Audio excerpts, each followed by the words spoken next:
Hello guys, kembali lagi dengan Review Gadget.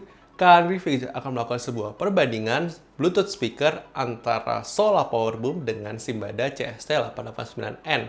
Jadi kalau misalnya kalian belum melihat reviewnya dua Bluetooth speaker tersebut, silahkan kalian cek videonya, itu sudah ada di video di Review Gadget ini. Dan kalau misalnya kita kan compare dua speaker tersebut, mana yang lebih bagus, mana yang lebih oke, silahkan nanti kalian tonton sampai habis. Tapi sebelum kalian tonton sampai habis, jangan lupa klik tombol subscribe ya guys. Oke, langsung saja kita lakukan perbandingan dua Bluetooth speaker tersebut. Oke guys, kita pada hari ini akan melakukan komparasi dua Bluetooth speaker, yaitu Sola Powerboom dengan Simbada CST889N. Jadi kita akan melihat untuk kualitas audionya seperti apa. Memang dari sisi harga, Sola Powerboom ini harganya lebih terjangkau dibandingkan Simbada CST889N. Tapi kita akan coba compare apakah memang Sola atau Simbada ini mana yang lebih baik. Apakah Simbada memang dengan harganya yang lebih mahal dia lebih baik, ataukah Sola yang harganya lebih murah tapi kualitasnya lebih baik. Nah, tentunya saya sangat merekomendasikan kalian ketika mendengarkan perbandingan, nanti saya akan bandingkan. Jadi per lagu nanti saya akan compare. Jadi satu lagu saya akan play di Sola, kemudian lagu yang sama saya akan play lagi di Simbada. Jadi kalian dengarkan baik-baik untuk perbandingan dua Bluetooth speaker ini, dan saya sarankan kalian menggunakan headset ya guys, untuk mendapatkan detail suara yang lebih baik. Jadi kalian bisa mendengarkan mana yang lebih oke, mana yang lebih baik. Nanti saya akan compare-nya seperti ini. Jadi saya akan taruh posisinya saling berhadapan antara Sola dan Bluetooth speaker Simbada ini. Jadi nanti mikrofon akan saya taruh di sini supaya kalian lihat posisi mikrofonnya tidak berubah. Mungkin kemungkinan Sola akan lebih keras karena dia speakernya ngadep sini ya guys. Tapi kalau Simbada dia ngadep ke atas. Nanti saya akan compare-nya seperti ini aja. Jadi supaya kalian bisa mendengarkan untuk kualitas suaranya seperti apa. Jadi ini saya memang sengaja agak giniin karena memang speakernya sini, nanti mikrofon saya akan taruh di tengah-tengahnya supaya kalian gampang untuk melakukan perbandingannya. Oke guys, kita akan tes ya guys habis ini.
So, oke guys, gimana tadi suaranya antara Simbada CST889N versus Solar Powerboom? Tentunya kalian akan merasakan perbedaan kualitas suaranya, perbedaan detailnya. Tapi sebelum saya lebih lanjut, saya akan tunjukkan kepada kalian. Ketika saya menggunakan yang Simbada, ketika saya akan menggunakan Solar Powerboom, dia itu posisi volumenya seperti ini. Ketika saya menggunakan CST889N, dia lebih besar guys. Dan ternyata ketika tadi kita lakukan komparasi secara langsung, saya mendapati bahwa suara speaker dari Simbada CST889N ini memang dia lebih dapat dari sisi detail suara. Jadi kalau kita bicara detail, jadi ada beberapa poin yang detailnya itu lebih berasa di CST889N dibandingkan Solar Powerboom. Tapi kalau kita berbicara soal bass ataupun soal loudness, jadi soal kekerasan dari speaker, dengan setting tadi Sola itu sekitar 50%, ini sekitar 75-80%, Sola jauh lebih unggul guys. Jadi memang kemungkinan karena dia unggul dari sisi desain speakernya, sehingga dia bisa mengaktifkan suaranya yang lebih keras. Padahal ini sama-sama 10 watt ya guys. Jadi powernya ini 10 watt, ini juga 10 watt tapi 5 watt 5 watt. Jadi mungkin karena itu dia akan berasa lebih keras. Dan somehow kalau misalnya untuk Solar Powerboom ini dia itu lebih kayak, kalau gimana ya, ambience-nya lebih dapat. Jadi kalau Simbada ini dia lebih kayak padat gitu ya. Kalau Solar Powerboom ini dia lebih kayak luas gitu. Jadi lebih kayak kalau misalnya kalian buat nonton film, saya sangat merekomendasikan pakai Solar Powerboom dibandingkan ini. Ini itu lebih cocok kalau misalnya kalian mau, misalnya kayak di kamar kalian nggak mau terlalu keras. Ini sangat cocok. Memang bassnya sendiri pun berbeda. Lebih terasa yang memang Solar Powerboom. Jadi overall sebenarnya dari dua perbandingan speaker ini, kalau menurut V-Gadget pemenangnya adalah Solar Powerboom dibandingkan Simbada CST889N. Ini menunjukkan tidak semua produk gadget yang harganya lebih mahal itu pasti akan lebih bagus daripada harga yang lebih murah. Memang tentunya kalau saya tadi bilang, Simbada ini unggulnya lebih ke detailnya. Detail suaranya lebih dapat dibandingin Solar Powerboom. Tapi overall secara keseluruhan Solar Powerboom itu lebih unggul dibandingkan Simbada CST889N ini. Memang segmentasi target marketnya pun pasti akan berbeda. Kalau Solar Powerboom itu ditujukan mungkin kepada kalian yang memang mau menghubungkan ini ke TV atau misalnya ke smartphone kalian untuk nonton. Kalau ini mungkin lebih ke portable-nya, dan bahkan mungkin ada dengan gimmick lampunya yang memang bisa mengikuti irama lagunya. Jadi kembali lagi, ini adalah pendapat dari review gadget, mungkin bisa berbeda dengan pendapat kalian. Silakan tulis pendapat kalian di komentar mengenai dua Bluetooth speaker ini. Menurut kalian mana yang lebih oke, mana yang lebih bagus? Dan tadi juga setting di kameranya sama ya guys, cuma berbeda di setting ketika di HP-nya, dikontrol di HP-nya. Kalau overall, silakan tulis pendapat kalian di komentar. Jangan lupa di like, di komen, subscribe channel ini, dan follow sosial media review gadget. Dan see you di next video. Bye-bye.